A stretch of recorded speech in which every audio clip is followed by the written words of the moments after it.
You are listening to the weekly Dartscast. 1 hour 90. Hello and welcome to a new episode of the weekly Dartscast. I'm Alex Moss and with me as always, darts statistician Burton DeWitt. How are you doing? I've been better, but hanging in there. How are you, Alex? Doing okay, thank you. And we have to start this show with the sad news that the world of darts is mourning the loss of Kyle Anderson at the age of 33 this morning when we're talking here in the UK. Sadly passed away, the news broke. I guess really, what's your tribute to Kyle? Because I know you knew him as well. How will you remember Kyle and how will he be remembered in the world of darts? Yeah, I'm just, as so many people are right now, just heartbroken and at a loss for words. We knew he had health problems recently, for the last couple of years now, and that contributed to his decision to drop off the tour. Obviously, the pandemic accelerated it, as well as having another child. But it's just devastating.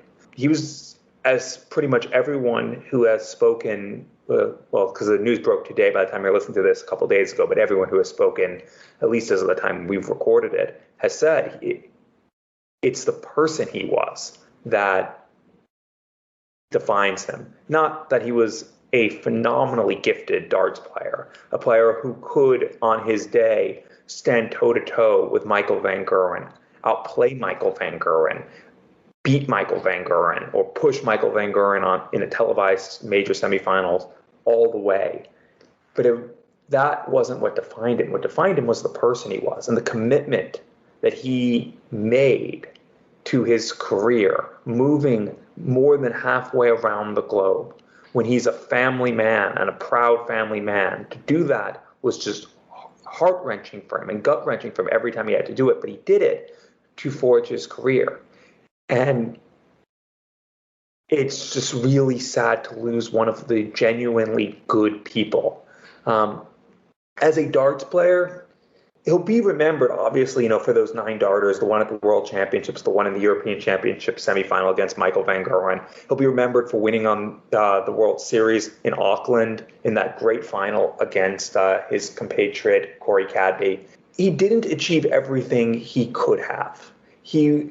This skill that he had and the talent that he had merited more titles and merited more success. And for as dedicated as he was to, or as committed as he was to forge the career, he might not have pushed himself as hard as he could have, especially in practice. And that might have contributed to him not winning as much as he should have with his talent.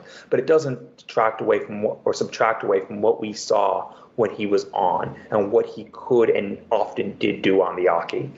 He's a player who, as I said, could have and should have accomplished a lot more, but he accomplished a hell of a lot. Especially for someone who wanted to be anywhere but in the UK and Europe playing. He wanted to be at home, and he still managed to do one hell of a job.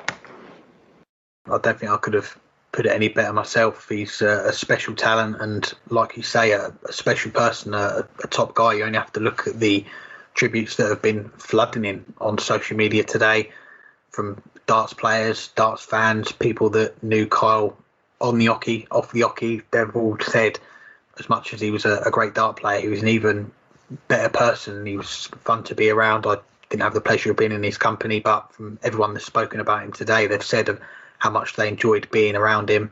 Yeah, I mean, the career that he had in the game, it wasn't a long career as far as the PDC, but what he managed to achieve in that short space of time, 6-7 years, when he came over to the UK from Australia, deserves a lot of credit. Winning a World Series event back home, but also what he managed to do on the main tour, winning titles, and the 2 9 darts you mentioned, the one at Ali Pali, the one at the European Championship, and how he pushed the top players. And yes, I agree. I think he could have gone further in the PDC. I think we're always going to look back on that spell around 2016, 2017 time, the year that he won that World Series title, and he came very close to making a major final in the European Championship. If he'd have done that, I think he could have been in the Premier League. I think we could have been talking about Kyle Anderson as a Premier League player in 2018. So he did come very close to achieving something that not many players can do, and especially players that have put in that amount of sacrifice. He does deserve a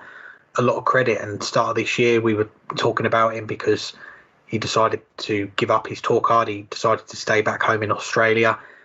But we kind of felt that the door was still open for him. We felt that that wasn't the last that we were going to see of Kyle Anderson. I think we all felt that there was more to come from him in the world of darts. And there are opportunities for players back home in Australia and in New Zealand to qualify for the World Championship, to play in the World Series events. I think we all felt that we were going to see him again. So from a darts fan perspective, I think we're all sad to see him go, because there was still a lot more potential, a lot more to come from him. But also, as we've said, the person that he was as well, he's going to be sorely missed.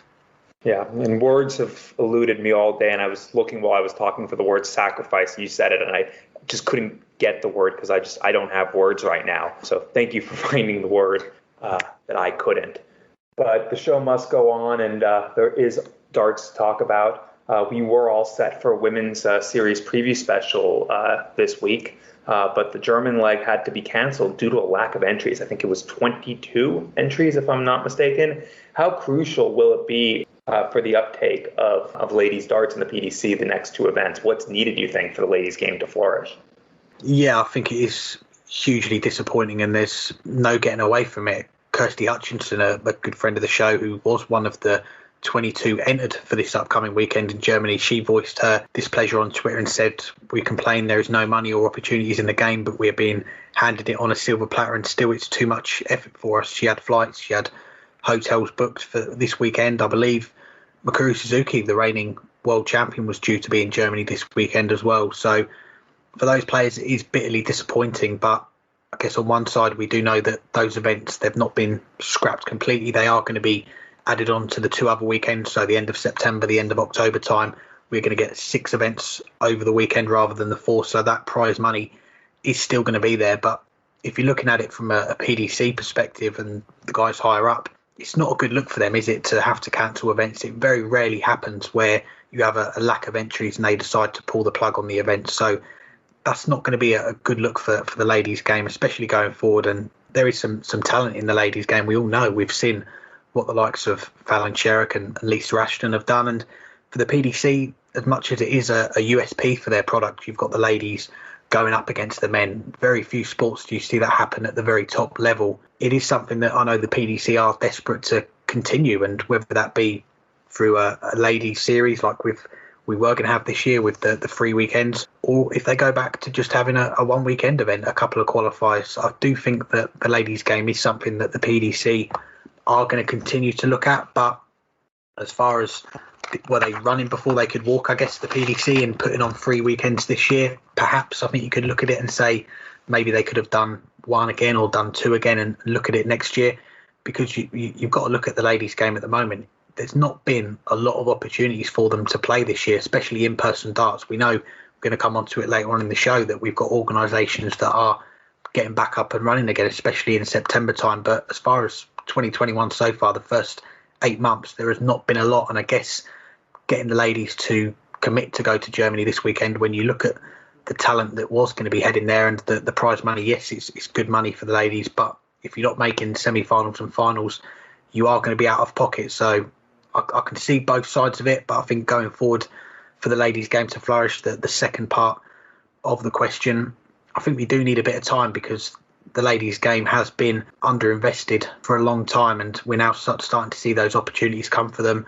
I do think youth is something that we need to see more investment in, and I mentioned it a few shows ago, the WDF have got the Girls World Championship. We're going to see a final played on stage on TV. I think that's going to be massive as far as exposure for young girls coming into the game.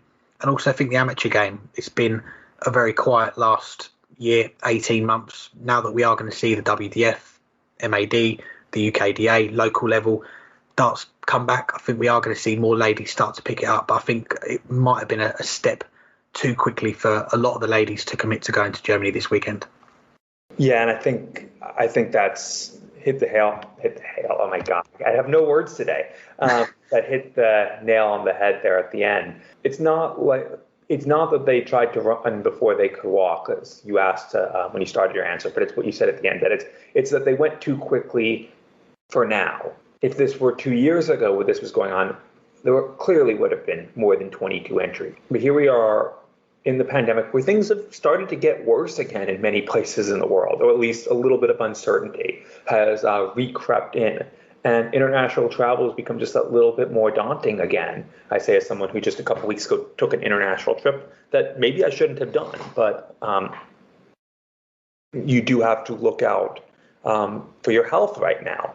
And having the events in Germany was going to make it more difficult for the UK-based players to travel to. And on the women's side of the game, it is still much more UK-based than at least on the men's side. Even some of the top players that represent continental countries. Anastasia Brombaslova represents Russia, but she's lived in England for years. So too, Vicky Prum, who represents is it Belgium or Sweden now, whichever one she represents now. But she's been living in England for years as well. So it did make it more difficult for them to travel, and there aren't that many players on the continent who are at the standard to make it financially worth them traveling if they're not already in Germany to the event, and especially during a pandemic. And I think those things exacerbated the problem.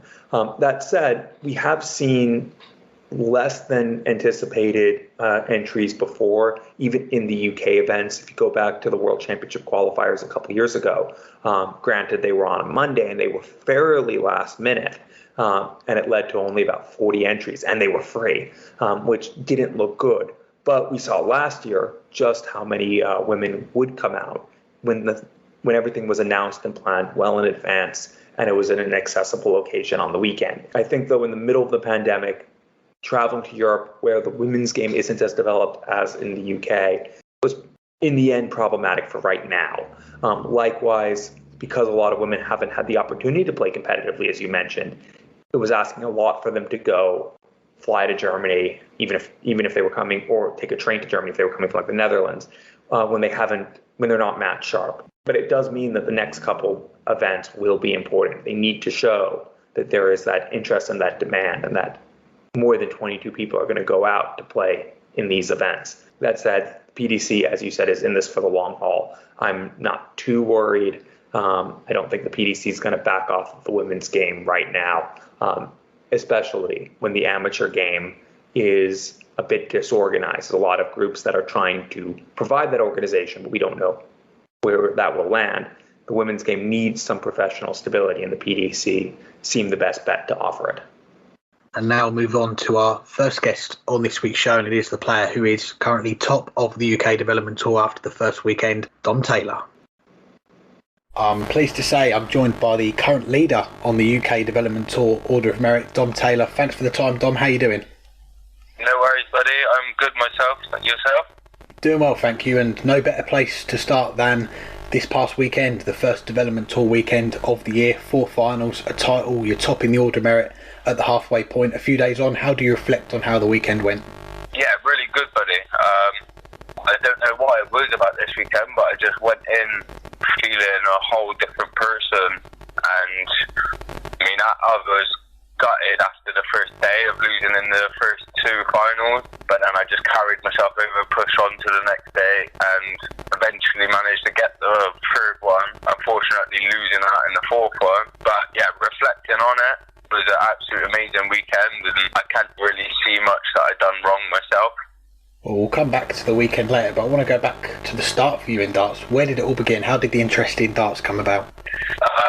So my dad actually had me sit on a chair when I was 4, just throwing at a board that he had pinned up on the wall below his, and it kind of stemmed from there, really. It's been in the family generations upon generations, and I just kept sticking at it. I won my first competition when I was 8, and then I carried on playing, started county for adults when I was 13, and then unfortunately just playing so much brought on dartitis, and so at 15 I had to let it slip for a year.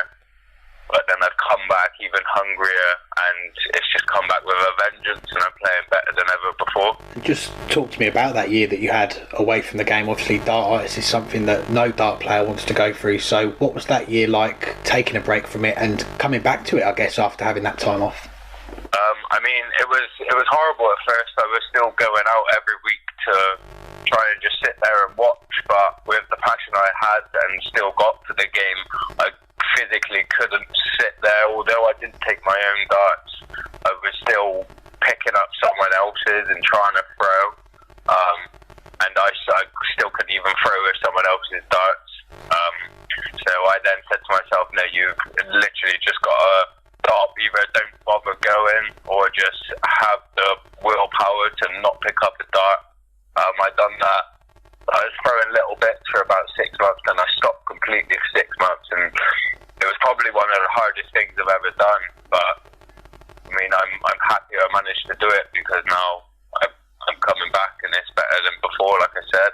Yeah, absolutely. And I believe you're from Bristol as well, a hotbed of darts in the UK. What's it been like growing up in that area, and how much has it helped improve your game? I mean, we've got a few darts players around here. It used to be massive in Bristol. It slowly died off a little bit. But it's come back again. Obviously, we've got the likes of Steve Brown, Mark Dubridge, all that lot coming. That's been there, done it. And there is the top players there to practice with as well, as long as you're all available to play together.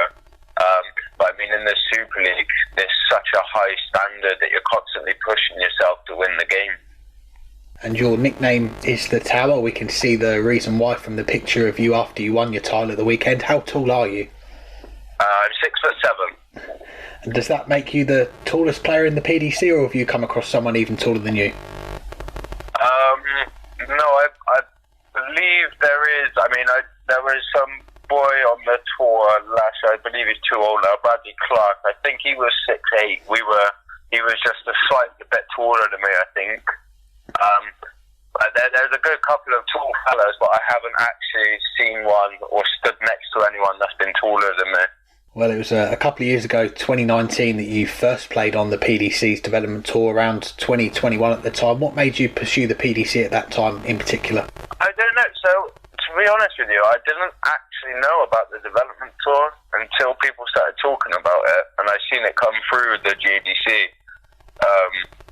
And I thought, well, I'll just give it a go. And I went. My first weekend, I don't think was the greatest, but I built on it. Went to my second weekend over in Germany and got to 3 quarterfinals. So yeah, I don't actually know what come across it. It popped up. I seen it, and I took the opportunity, and it's built thereon. And I've got to mention your first Q score, which was last year in 2020, at a deep run on one of the days and a victory over a certain 3-time world champion in John Part. What do you remember about that win and claiming the scalp of a legend like John? That was a very good game. I believe I played absolutely out of my skin.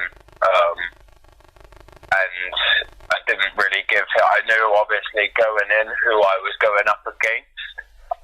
So I didn't really put any pressure on myself or have any expectations. Whether that's why I played so good, but I just come out on top and absolutely just dominated most of the games we've had. If I remember rightly, the score was 5-2 or 5-3. And yeah, all I remember is I hit everything when I needed to, took out a couple of good finishes, and just kept the pressure on him, knowing who it was and what I had to do to beat him. And 2020 was a year no one's going to forget in a hurry. Before the lockdowns, you got off to a hot start, 3 semi-finals on the first development tour weekend. Then you had a call up for a Players' Championship event. What was your reaction when you found out you'd got the invite for the Players' Championship, and what was the prep like? Oh, that was incredible. If I remember rightly, I was at work on the Saturday morning, and I had the phone call. And I was honestly just speechless. I didn't know what to do, didn't know what to say. Took the opportunity up, and I went down the following day. I went down that night. The following day played, and I believe I lost in the last 32 to Stephen Bunton. I went 4-2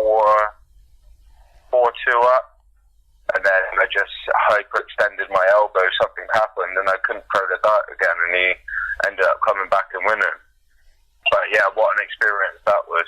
And that was the last Players' Championship before the pandemic really hit and shut everything down. Yeah, that's correct. And you got 2 wins. Jermaine Watterman, Andy Hamilton, you mentioned the game against Stephen Bunty. He came back in the end to beat you. So what was that whole experience like of playing in that event and being amongst all the top professionals that day?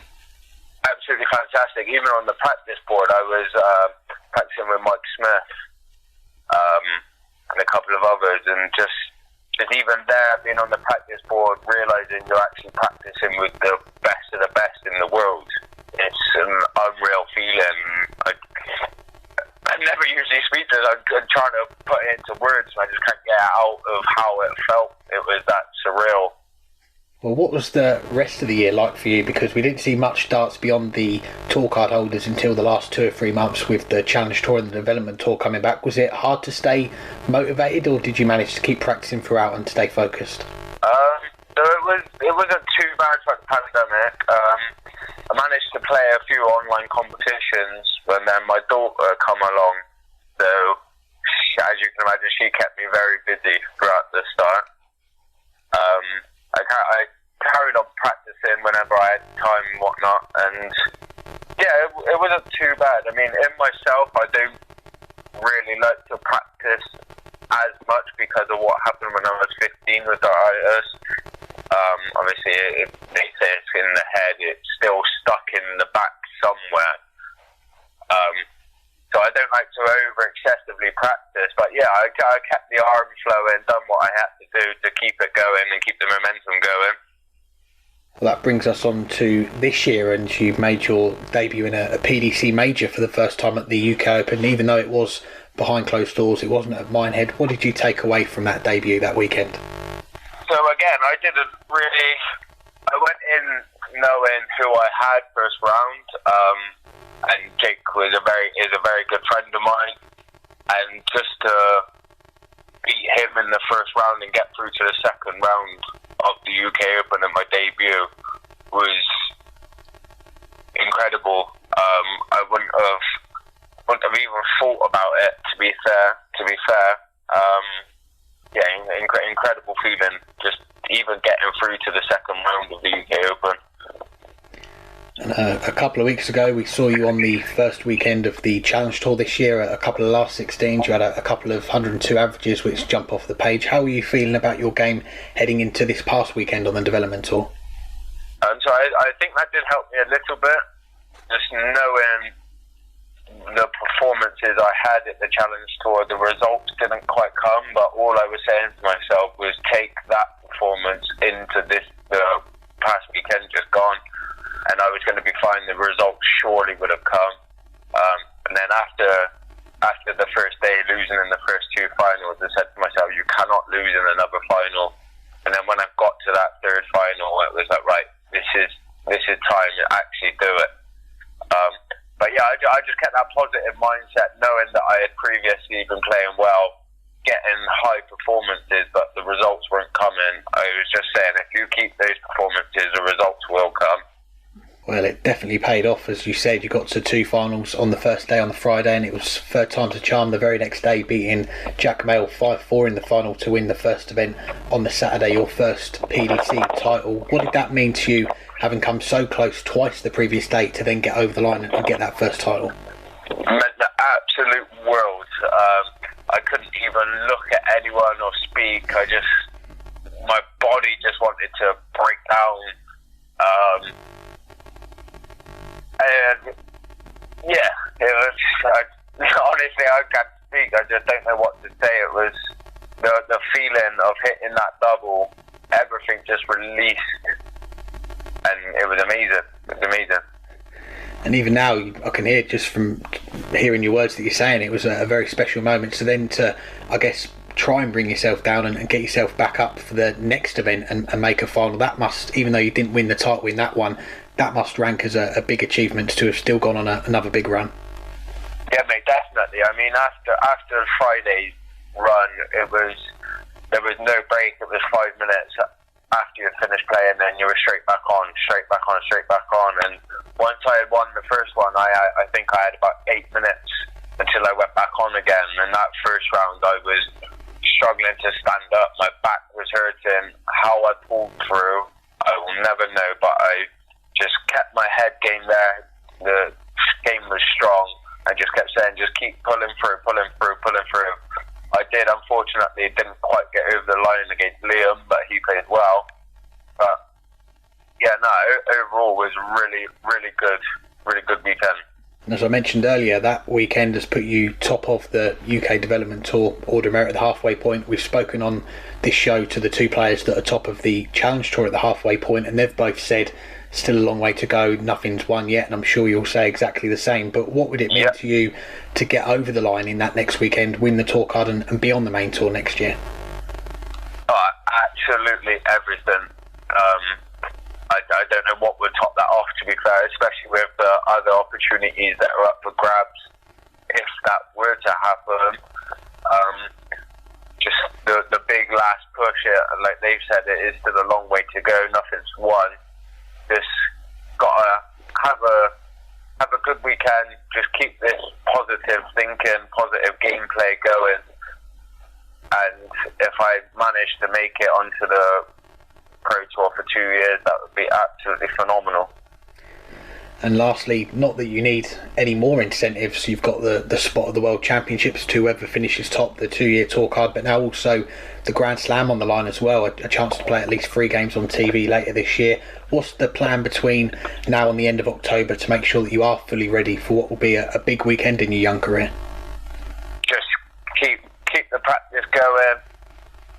Obviously, I work as a full-time chef, so times are sometimes hard, but if I've got to come home and have 2 hours on the board after doing a 13-hour day, that's what it's got to be to make this dream come true. Definitely. Well, Dom, it's a pleasure to chat to you. Congratulations again on a fantastic weekend that you've had, and fingers crossed for you, you can cook up another storm when the development tour comes back. Thank you, buddy. I appreciate it. Thanks again to Dom for joining us. Now let's look back at this past weekend. The development tour returned for the first time in 2021. Rusty Jake Rodriguez running right with 3 titles in Germany, while in the UK, Dom Taylor making 4 finals, winning a title as well. How impressed were you with those two, and who else caught your eye over the weekend? Yeah, and I'll start by saying I didn't get to follow it nearly as closely as I might have otherwise, because I spent the weekend driving 21 hours. So that's a bit of a lie. I spent the weekend driving 19 and a half hours, and I did an hour and a half Monday morning. But as a result, I wasn't able to follow it. I did see the results whenever I got to my hotel for the evening.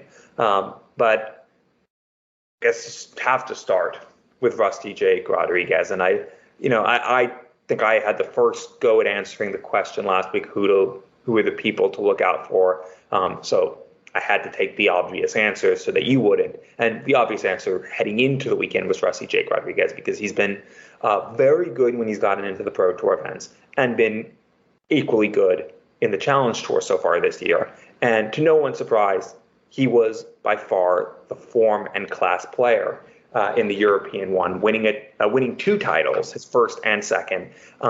As I've said, he very likely would do. It wasn't just a question of could he win one, but it was like how many could he win? Because he was, on paper, by far the best player, and he performed that way. He played more matches than anyone in the European, second most of anyone across the two. He averaged nearly 1.5 points more than anyone at either of them, 3.5 points more than Neil Zonneveld, who was the second highest average in the European Development Tour.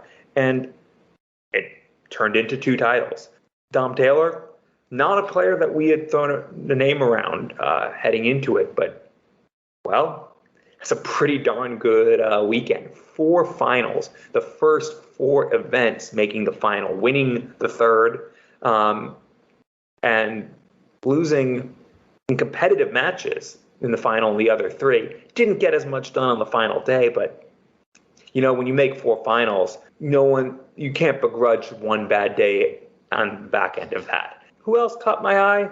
It's, again, tough to say since I hadn't watched it, so I can only go based on the stats. A lot of the people near the top of the averages and the people who were playing in the money end were the people we would expect. Keen Barry had a fairly good weekend, averaged over 90. Ted Evans' average was a bit low, but he did get some results, and he did make it through in the last event to the final, which didn't necessarily save his weekend because he was a player going into it that would have been expecting to win a title, expecting to go deep multiple times. But it did at least get him some results. And what, as you heard from him last week, is a big year for him. There's a lot for him to play for in the back end of the year. And having a good performance on the development tour might just ease a little bit of pressure since he's one of the last people into the World Championships right now. Beyond that, Adam Gavlas, one of the young tour card holders, made a good showing of himself. Bradley Brooks, who you heard from last week as well.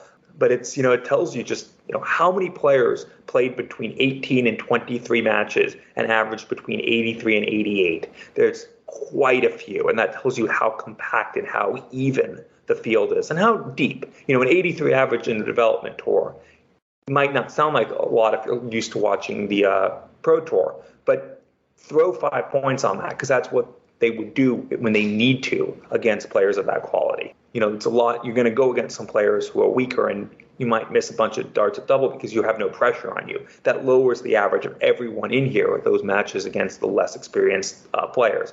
But there's so many players in here that are capable of averaging when needed to it well into the 90s, and they're all playing at a similar standard. And in a way that makes it even more impressive what Dom Taylor did, because he was able to keep getting those results 4 events in a row. Yeah, both of the players at the top of the Order Merits had a great weekend. They were impressive, and I'll start with Rusty Jake Rodriguez. He won a Development Tour title in 2017, hadn't won one since then, goes and picks up 3 titles this past weekend, and he's only the second player to do that on a Development Tour weekend. Dean Reynolds doing it back in 2016, and okay, a little bit like Dom Taylor, he's the first player to reach 4 finals in a Development Tour weekend. There are 6 events rather than the 4, but still, it does take some doing, as we've spoke about on the show, and we've spoke to some of our guests recently. These weekends, the Development Tour, the Challenge Tour, they are tough weekends. You could get to a final and then you're straight back on 15 minutes later, or you could go out early in the first event and you're waiting 3-4 hours to get your next game. So it does swing from highs to lows on the tour, and there is quality wherever you look, especially players that we've maybe not heard too much about. And Dom Taylor is a name that's been around for a couple of years, but we've not seen him do too much, and you've heard from him a little bit earlier. He's had a great weekend getting to the 4 finals, and it's put him in a very good position going into that second and final weekend. A lot of opportunities for him potentially if he manages to keep hold of that top spot, get the 2-year tour card, get a spot of the World Championship, and as we're going to come on to a little bit later on, also get a spot of the Grand Slam. So it's going to be a huge weekend for him coming up, and he definitely was impressive. He's got a good lead in that Order of Merit now, as has Rusty Jake Rodriguez. We spoke about Matt Campbell having a good lead in the European Challenge Tour. Well, he's kind of blown that out of the water. He's £2,900 clear of second spot with 6 events to go. So he has got one hand on a tour card, but there is still a little bit of work to do. He's going to have to travel to Germany. I wouldn't back him to sit out that weekend. He's going to have to go and pick up some more prize money, I think, to get over the line. Aside from those 2, I'll give a mention to a couple other players. Player that we've never mentioned before, I'm pretty sure, Bradley Rose, who I believe is 16. He's in the top 10 of the European Order of Merit. He had a runner-up in the first event, a semi-final over the weekend as well. Some good runs for him, and as I say, only 16, his first taste of the Development Tour. That's some pretty good going from him, and a player that we probably have spoken about before, I can't remember when, but he is a former tour card holder, Mike van Dijvenbode, who this time last year wasn't playing darts. This time last year he was a PDC tour card holder. He had played in the Summer Series the month before, but he decided to take a break from the game. He put a post out on his social media. I don't know if this was translated or not, but he said that the pain of every dart that was going through his arm, he decided that he didn't want to play, and he took a break from the game. He's back after a year. I think he was 21 at the time last year, so still very young, but he's come back. He had some decent runs. He had a runner-up, a couple of quarterfinals, a semi-final, a couple of last 16s, 5th on the Order of Merit in the European Development Tour. So some good signs for him as well, that he's come back and he's had some good runs. And now we move on to our second and third guests of the week, courtesy of Matthew Kiernan, the darting nerd, as he spoke with Margaret Sutton and Rob Cross. Well, we're talking county darts, and Margaret Sutton joins us. Maggie, thanks so much for joining us. How many caps is it now for Middlesex? Oh my goodness, 295, I think, consecutive games. Oh, right, right. So it's a massive, massive part of your life. Big part, yes. I mean, prior to playing darts, I was actually playing netball for Middlesex, and it was only because I got injured that I took up darts, and so I carried on playing netball for Middlesex to playing darts for Middlesex. I love it. That's fantastic. And do you remember much about your first game, when that was? Yes, I absolutely do. My first game was November 1987, and we played at home to Yorkshire, who are obviously one of the top teams going, and I lost my first game with a really good average to one of their top players, even though it was a B game. It was like, why is she in the B? But anyway, yeah. But then my second game, I can't remember who we played the second game, but I managed to get lady of the match. So from then on, just carried on. And what is it about the county darts that's so special? Because obviously it's a big part of your life. Oh, a big part. But everybody is so friendly, and you just have such a good laugh, and you make good friends out of it. The social life is fabulous. You can't fault it, and that's not just county, that's darts in general. So yeah, I really absolutely love it. And you of course travel all over the country, of course, as well, so it's probably quite nice to see other parts of the UK. Oh, UK and the world. I mean, I've been to Australia playing, America playing, Canada playing, and I just love it. And like I say, you make friends all over the world, not just locally or in the UK. You make friends all over the world. Are there any moments that stand out to you that you really look back fondly on? Oh goodness, are we talking darts? Well, anything county darts related, because it's such an amazing experience, isn't it? It's just being with the girls. You know, sometimes you're somewhere, you may not have done well, or you may have done well, but then after it's finished, you sit down and you just get together and just have fun. And the chats and the conversations afterwards, I cannot tell you what they're about. Not safe for broadcast. It's not. No, it's not. But it's just a good atmosphere, you know. And like I say, you make good friends all over the world. I just thoroughly enjoy it. And without getting into the politics of all, it must be a relief that UKDA, or at least there is a future now for county darts, bearing by what that. Oh, well, I certainly hope so. It's getting a little bit confusing now, what with MDA, UKDA, the WDF and PDC comps coming in now. So you're sort of thinking, okay, what do I do for the best? So a little bit confusing, but you know what? I just go along to what I can ever afford to go to, and just play as well as I can and hope for the best. How special will it be when you get that 300th? Oh, big time.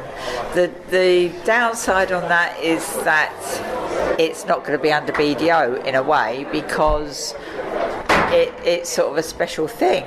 And now my 300th will probably just be with Middlesex, playing for them, which is obviously a huge thing in my life. So a little bit disappointed that certificate is not going to have BDO on it, can't lie.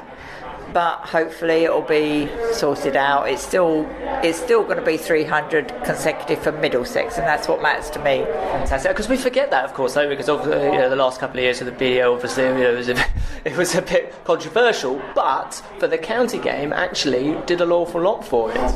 Oh yeah, I mean, without lockdown and what happened there, which cannot be helped, of course, we would have carried on, and I would have got a couple of last games in with Middlesex, and then 3 games into the new season would have been the 300th, and it's like, that's personally, that's a little bit disappointing, but at the end of the day, all that matters is that we're all healthy and we're all still here, and that's what matters. Right, fantastic. Well, thank you so much for your time, and let us know when you get to that 300. That'd be great. We'll have to see what happens and hope for the best. Well, I mean, we're starting obviously in September, although our first game has been put back to like next March because our venue wasn't available. So my first game now will be October, then November, and then the 3 games after that. So, but yeah, I'm looking forward to it. Fantastic. Thanks for your time. That's all right. Thank you. So we normally have a Rob Cross Appreciation Minute on the show. We did that 2018, and now it's back because you're here at the Walton Open, and well done. So you must be pleased with your day's work. Yeah, definitely. Obviously, come back to your grassroots. I have to admit, I ain't going to lie, I didn't really want to come today. Family dragged me and said have a day out and have a day's practice and stuff, and that's, for me, obviously get ready for Budapest in September. That's where I want to be, but at the same time, I think to come out and meet fans and other stuff, I think it's decent. Look, it's your grassroots, and they matter more than anything on ticket sales and other things. So I'll be honest with you, I feel quite privileged because everyone's been nice today, everyone's been great, and even better that I've got the win, I've got the practice, and to be honest with you, they're great some people what I've met today. It was really important, wasn't it, in 2017? You went around all the south of England basically hoovering up local opens. Obviously it was the one that we were at together in October of that year. How important was that at that time, and how important is it now? Well, the St Peter's, I played very well obviously in the final, and to be fair, everything yeah, is how you get yourself ready, and everyone loves to get themselves ready by winning. And when you're winning a lot and you're doing a lot, I think it sort of specifies really what you're doing and why you're doing it. And to be honest with you, I'm sure the winner helped me. I'm going to play next weekend. I'm going to get a bit more practice in, and it's all enabled really just to get ready for Budapest. So make sure that I'm sort of near playing my best, and it's nice to win again. I wouldn't lie. Absolutely, and a nice day out with the family as well. Yeah, I have the family. I think next week I'm gonna have my little boy come with me with the missus and stuff. And do you know, I have appreciated obviously with the August calendar with the World Series being cancelled and other stuff like that. I've appreciated the time at home with the family to do the things what you never really get to do. But at the same time, I had a 1-year-old last week, so I've got the rest. They're coming up 10, 7 and 4 and 1, and I think it's just amazing really, get a bit of time around them and actually realise why you're playing the game instead of just playing it because it's there. I think we'll play it for them. And just lastly, your targets for the rest of the year? I'm going to have a great 3 months or 4 months left. I'm determined that there are a lot of lonely places last year really, and to be honest with you, I never really put the time in, never really sort of made the effort, and that goes on me. It's just if you're in a good place then you'll do it, and if you're not in such a good place you won't do it. So that's where I was last year, but this year I'm a lot more positive, and I've managed to get a few bits sorted, so I'm looking forward to the rest of the year. And why can't I win the World Championships again? Because I've won it already, and to be honest with you, if I'm playing my best, I think I'll win it again. Fantastic, Bob. Thanks so much for your time, and a personal thank you for myself, because obviously we did meet in October 2017 at St Peter's Club when you won £180 that day. Who would have thought what happened next? So a personal thank you from me as well. Thank you very much. I'll be honest with you, it might be my lucky grace. We go again. Thank you. Thanks to Margaret Sutton, Rob Cross, and of course Matthew Kiernan for those 2 interviews. Now, finish up with a couple of questions. One about the Grand Slam. Since we recorded last week, the PDC have announced the qualifying criteria for this year's Grand Slam of Darts. Big news is that the Development Tour and Challenge Tour Order of Merit winners, since it'll be 2 from each this year because there's both the UK or rest of the world and European Order of Merits for both the Development Tour and Challenge Tour. So those 4 Order of Merit winners will be taking the spots that used to belong to the PDO. Was this, in your opinion, the best move? I think so, yeah. Difficult times at the moment, as we know, as we've spoken about on this show for a long time now, with what's going on underneath the PDC, the demise of the BDO, and we've got other organisations that are now coming into it and they want to take over, but they've not been able to do too much because of the situation that we're in, the global pandemic that we've got. But it is sad, the first time in the history of the Grand Slam, dating back to 2007, that we're going to have no BDO representatives, and they clung on last year.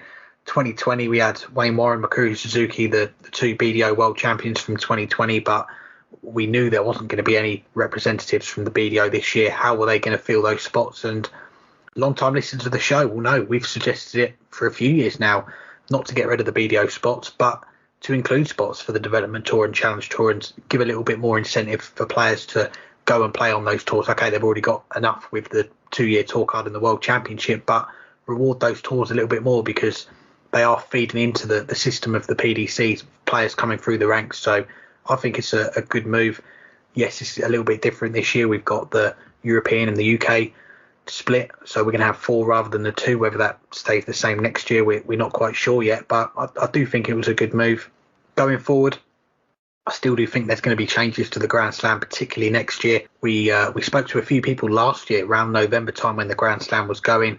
We spoke to the WDF, we spoke to Steve Brown, who of course runs MAD and the JDC, about if they'd like to get involved with the Grand Slam and have some spots, and of course all 2 said that they'd love to get involved, and maybe that is something that we'll see next year. Hopefully by this time next year we'll have had a WDF World Championship and a World Masters. MAD, they'll have had more events up and running, they'll have had some big events going, and they'll have more of a stake in the world of darts.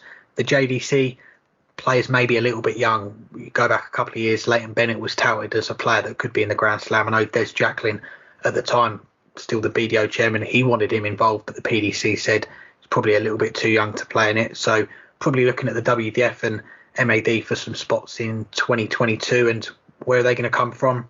I think we're probably looking at the tour card holder qualifier if there's going to be any spots that are taken away, because I think 8 spots for a 32 player field for a 1-day qualifier is probably a little bit too much for me. Yeah, of course, that's that last thing is what a lot of people have been saying for a long time, but I've also heard that was part of the compromise when this went to a ranking event, to provide some way for tour card holders to come through and qualify without having to make a TV final. Surely cutting that back down to 4 would make sense, but I'll get back to the future in a second. Let's start in the present, though.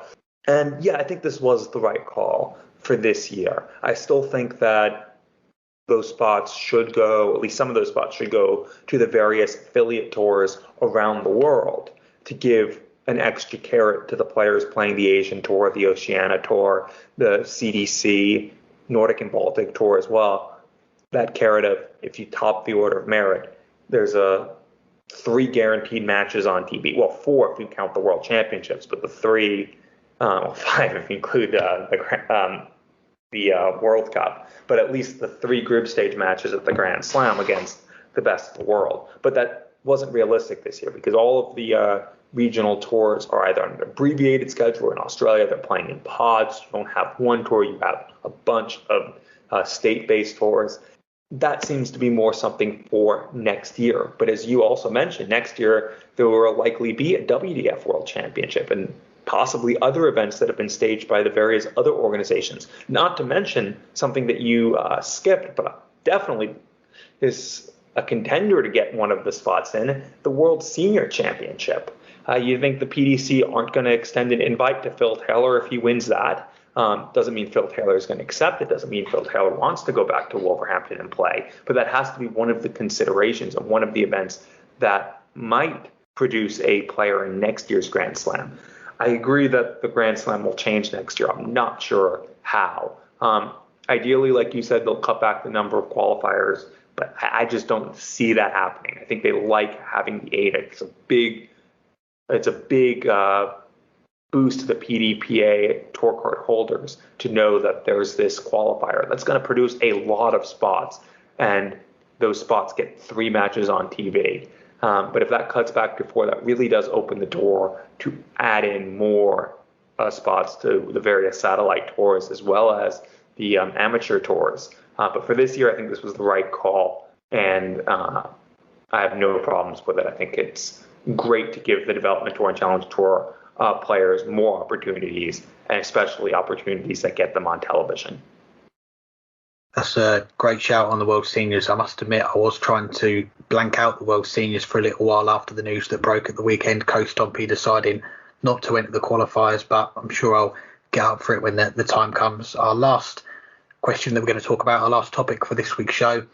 I called last November non-stop November. We had a lot of events from the PDC, but I'm going to borrow Dimitri Vandenberg's vocabulary and call this September Sexy September. It's a stacked month. Look at it. We've got 2 European Tour events in Hungary, in Gibraltar. We've got the finale of the Challenge Tour in the Europe, the UK. We've got the PDC World Cup. We've got the WDDA World Cup and World Championship, the England Open in Chelsea, the Nordic Masters World Series, the UKDA opening weekend, and what's going to now be the first weekend of the PDC Women's Series. Which event are you most excited about?